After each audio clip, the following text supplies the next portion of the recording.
os que fazem mal e não fazem nada para mudar. Isso acontece com aquelas pessoas que muitas vezes percebem que está acontecendo um erro, que está acontecendo ali uma coisa errada, mas não argumentam, não pensam, não discutem, não se movem, por medo, por conivência, porque dizem: isso não é comigo, não tem nada a ver comigo, eles que se virem. Mas nós estamos aqui diante de homens que pensaram e fizeram história. Por que não falar de João Hus, da Boêmia, o ganso? Porque na língua dele Hus quer dizer ganso, um homem que era um pensador extraordinário, desafiou também na sua época a Igreja Católica Apostólica Romana, que era a igreja vigente da época, era a igreja poderosa, era a igreja que impunha aos homens a verdade, a sua verdade, e eles tinham que aceitar ou morrer. E Hus levantou-se contra os dogmas fundamentalistas radicais da Igreja Apostólica Romana, desafiou o Papa, foi preso, morto, mas não negou a sua fé. Profetizou então a vinda de mais um grande pensador, que foi o monge Martinho Lutero, que através do grande pensador Lutero, nós tivemos aí acesso à grande reforma protestante. Vejam os senhores aonde a capacidade de pensamento é capaz de levar o ser humano. Os senhores já imaginaram se Lutero estivesse simplesmente abaixado a cabeça e aceitado toda a dogmática romana calado? Aceitado a dogmática ou as dogmáticas que lhe era imposto pela Igreja Romana, a dogmática da justificação pelas obras, a dogmática da doutrina das indulgências, a dogmática do purgatório, a dogmática da Assunção de Maria e tantas outras diversas que Lutero simplesmente se recusou a aceitar, começou a pensar de forma contrária, de forma diferente, e por causa do grande pensamento de Lutero e da mão de Deus guiando o pensamento de Lutero, nós tivemos aí a reforma protestante, da qual somos adeptos e discípulos até hoje. Mas de repente chegamos aí ao século XXI, a época da tecnologia, a era dos computadores, dos tablets, dos smartphones, dos iPhones e de tanta tecnologia que o ser humano ele fica perdido, embasbacado em meio a tanto botão, em meio a tanto e-mail, em meio a tanto arquivo, em meio a tanto programa, tanto hardware, tanto software, que o ser humano fica como se estivesse nadando em um mar turvo e cheio de peixes devoradores. Chegamos aí à era da tecnologia, ao século XXI, a época das grandes descobertas, do mapeamento do DNA humano, da clonagem, do uso de células-tronco embrionárias e assim por diante. Mas parece que o ser humano perdeu a sua capacidade de pensar. Pensar, argumentar, perguntar, discutir, aferir, medir aquilo que ele está ouvindo de acordo com o critério que precisa realmente ser avaliado. Do que eu estou falando? Eu estou falando principalmente dos pensadores cristãos. Porque o que nós estamos vendo hoje, meus amigos, em nossos dias é uma miscelânea, é uma salada, É uma mistureba tão grande no meio da igreja que está causando ânsia, que está causando nojo. São pessoas com doutrinas tão estranhas, tão absurdas, tão estapafúrdias, tão esquisitas, que eu me pergunto todos os dias de onde esses homens tiraram essas doutrinas, estes ensinamentos, estes costumes, estes malefícios que estão destruindo e minando a força da igreja do Senhor Jesus Cristo. E o que mais me espanta diante de tudo isso é que a nossa geração está calada, está passiva, está simplesmente degustando e engolindo calada tudo aquilo que está sendo imposto goela abaixo. Parece que perdeu a capacidade de pensar, parece que perdeu a capacidade de argumentar. Nos tornamos objeto do capitalismo, do mercantilismo, que graça os nossos dias. E de repente, tudo aquilo que nos é imposto em nome da fé, em nome da Bíblia e em nome de Deus, nós aceitamos passiva e evidentemente caladinhos. Não podemos questionar. É a liderança que disse, é o pastor que falou, é o padre que falou, é o rabino que falou. Então, silêncio, ouça e faça calado. Ora, aonde nós encontramos esse modelo? Na Bíblia não é.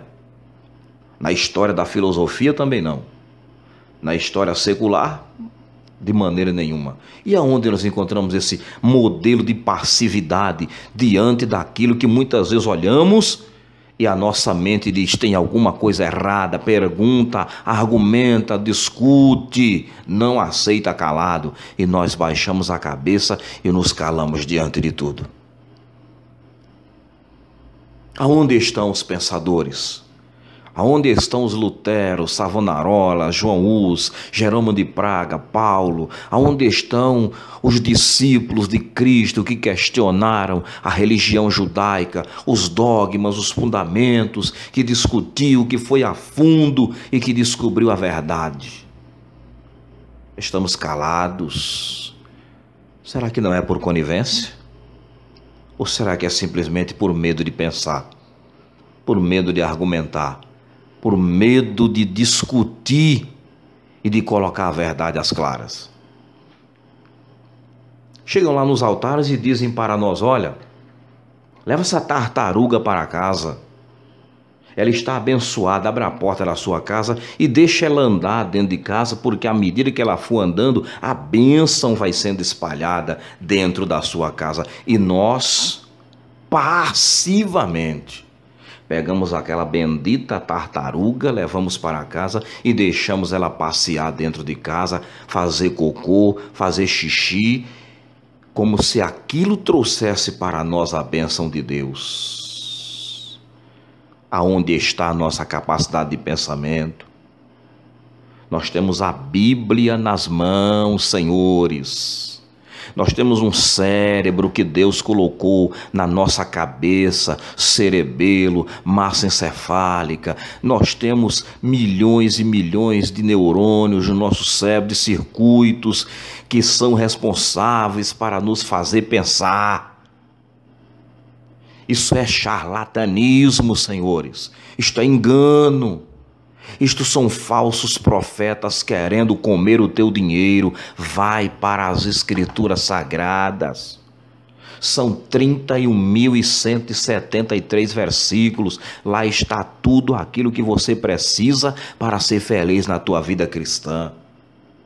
Para de alimentar estes parasitas que vivem da tua fé.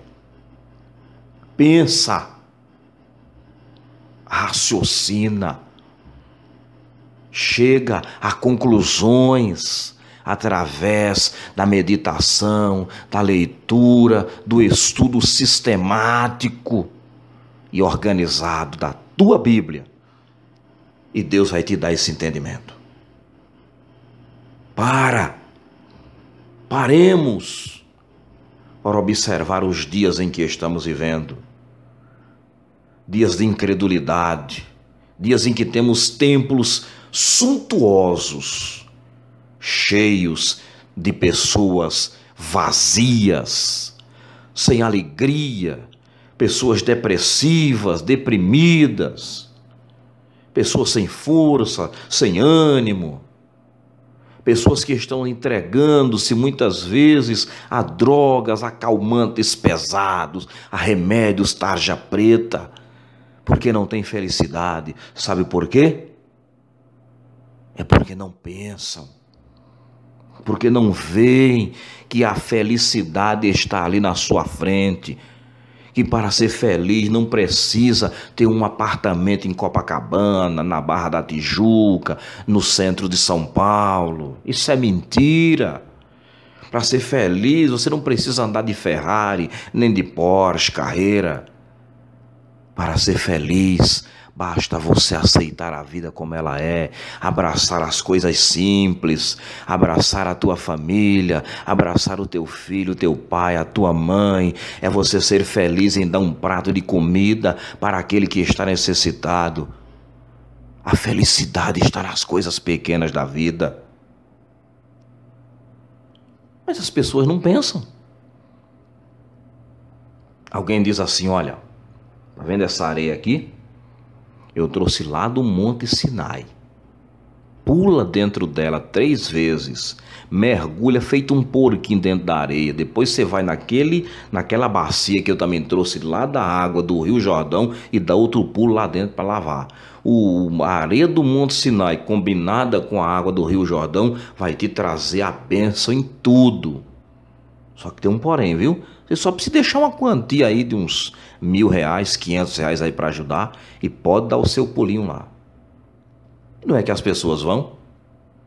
Não é que elas caem nesse ardil? É impressionante quando as pessoas não pensam. Elas são levadas, elas são arrastadas pelas maiores atrocidades e barbaridades que você possa imaginar.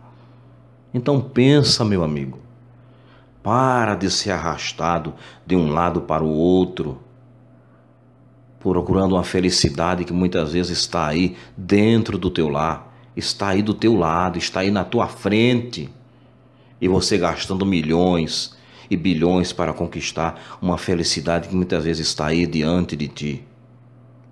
Precisamos de pensadores para questionar. Eu não estou dizendo que você vai chegar no culto da sua igreja e de repente começar a discutir com o seu pastor, com a sua liderança, com o seu pregador. Não, eu estou dizendo que você vai pensar, você vai fazer como os bereanos. Quando Paulo chegou em Bereia, abriu a Bíblia e pregou para os bereanos. E a Bíblia diz que os bereanos espertos, pensadores, começaram a abrir também as suas Bíblias e a examinar tudo o que Paulo estava dizendo para ver se coincidia com o que estava escrito. Examinaram, chegaram à conclusão de que Paulo realmente estava falando a verdade. E ele estava mesmo. Mas e se não estivesse? Se ele fosse só mais um charlatão, mais um aventureiro, pregando ali doutrinas estranhas, querendo simplesmente tomar ali o dinheiro do povo e enriquecer às custas daqueles pobres, como tem muitos hoje por aí. Eu estou dizendo que quando alguém começar a te ensinar, quando alguém começar a te passar um sermão, quando alguém começar a te falar uma posição política, religiosa, você começa a pensar, a argumentar, começa a ver se aquilo que ele está ensinando para você realmente é a verdade.